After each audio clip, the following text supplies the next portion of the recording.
Excuses, excuses, excuses, and more excuses. This is Kurt DeVille with Counterpunch Boxing News, and I have to counterpunch something this morning. Um, I've been listening to the comments specifically on the video that I made yesterday concerning John Skipper and his chances of signing Wilder to DAZN. Okay, and I've got a lot of interesting comments that I need to counterpunch. Okay. I've received comments like Deontay Wilder shouldn't have took the fight because there's no rematch clause. Or you have to be extremely stupid to accept the fight with no rematch clause. And Anthony Joshua can have a rematch clause and Deontay Wilder can't. You know, rematch clauses are, is the best way to go. Sure. Let me counterpunch that. First of all, rematch clauses it is a smart move. Okay? It's a very smart move. But it's not the only move. And it's not the only choice. Okay? The only choice that you have, if I don't have a rematch clause in my contract, I shouldn't fight this fighter. That's BS. That's showing that you're faithless. That's showing that you're inconfident. That's showing that you have some concern on what happens in the fight instead of the outcome of you winning the fight. Now you could say, well, they're both champions, so why would one have a rematch clause and the other one don't? Okay, I'm glad someone said that and mentioned that. This is good, very good question. Okay, this is what happens in negotiations when you have the A side, the fighter that has most of the concessions. It happens. It's business. Okay. See, in this situation between Anthony Joshua and Deontay Wilder, you have Anthony Joshua sending out offers on his team. And you have Deontay Wilder either ignoring them or declining them. So it appears like Anthony Joshua's the B side because Anthony Joshua's team are doing some B side shit.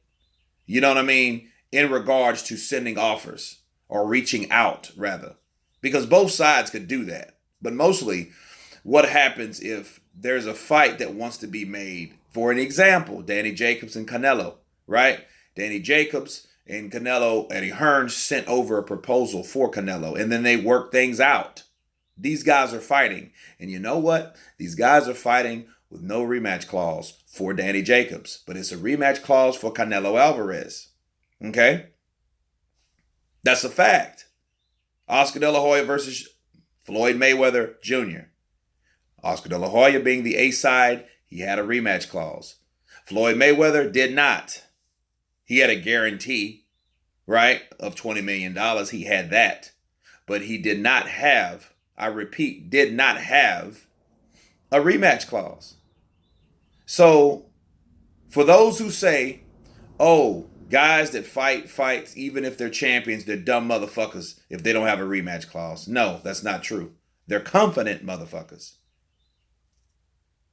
They're assured motherfuckers. These are motherfuckers that have faith. These fighters believe in their ability because they know when I get in there, there's no doubt about it. I'm going to beat this person because I believe in myself. I believe in my team. I believe in my conditioning. I believe in the training. And I won't need a rematch clause. And I'm taking this opportunity for me and my family and my team and everything that I stand for to fight this fight. I'm not worried about a technicality. That's a technicality. That's something on paper like, that's if you lose. What are you worried about losing for?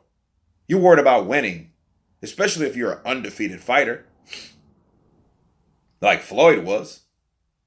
You know what I mean? Now, all the things that Floyd is considered, he's a diva, he's scared. Remember all the Pacquiao stuff? Remember that?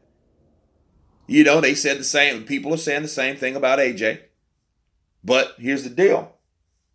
Floyd took that fight with Oscar De La Hoya because he believed in himself.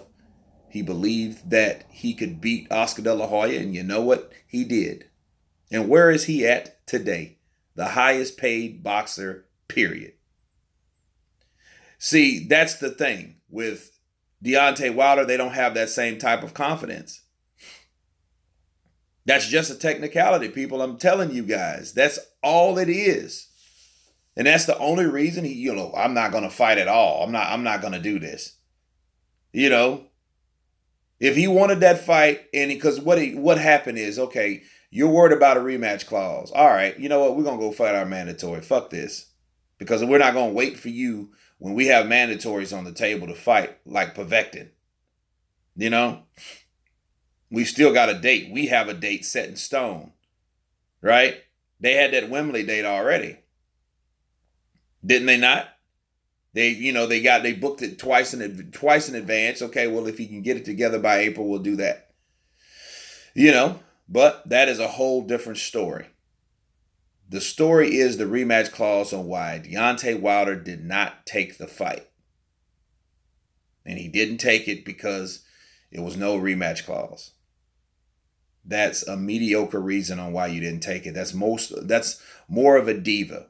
If Deontay Wilder felt disrespected, he should take it out in the ring. That's what he should have done.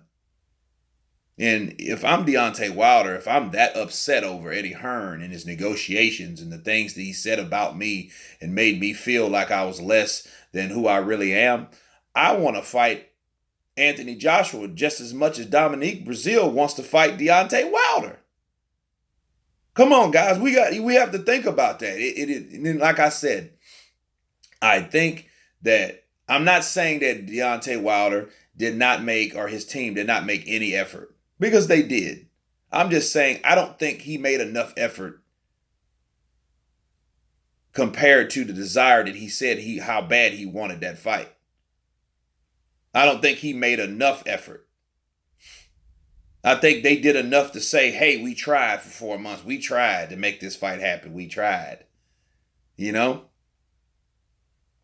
it didn't happen. And then now, after everything's fell out, we could all say and blame, he said, she said, and, oh, you know what? Nah, they were this, they were that.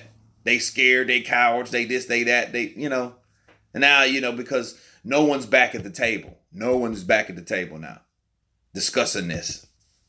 You know what I mean? So that's my take on it. Rematches are for the dominant side of the negotiations.